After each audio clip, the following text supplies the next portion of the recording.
Un soir, alors qu'il est en train de peindre dans son atelier, on tape à la porte. Tourland ne se retourne même pas, il continue de peindre. Qui est là? Je suis la mort, je viens te chercher. Et Tourland ne relève pas la tête de son homme. Il dit, entre et assieds-toi.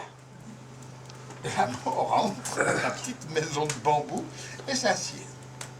Au bout d'un moment, la mort en a un petit peu marre. Elle se lève, elle se penche par-dessus l'épaule du Tourland. Elle voit le visage d'un enfant qui sourit.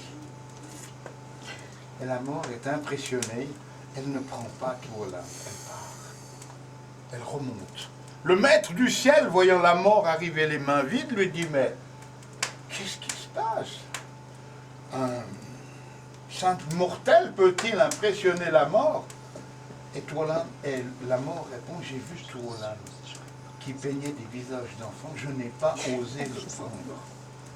Alors le maître du ciel lui dit, descends et amène-le-moi. Cette fois la mort descend. Elle ne s'embarrasse pas de frapper, elle entre. Tourland est là. Il a ses rouleaux de papier, ses pinceaux, ses encres. Et Tourland regarde la mort dans les yeux et il lui dit, pourquoi m'as-tu fait attendre?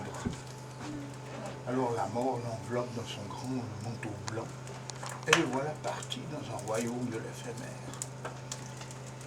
Le maître du ciel voit ce vieillard qui arrive avec ses longs cheveux blancs, ses rouleaux de papier, ses encres, ses pinceaux. Il lui dit, Tourland, pourquoi peins-tu des visages d'enfants? Et Tourland répond, parce que ce sont les plus beaux paysages du monde.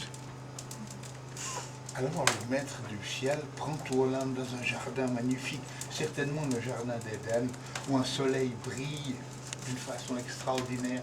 Il y a des cascades, des fruits, des fleurs.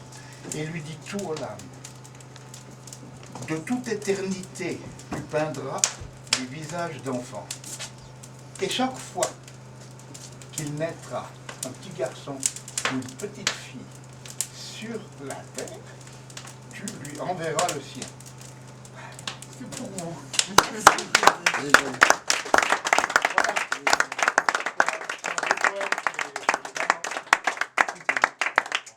Voilà mes amis. Merci. J'en sais plus.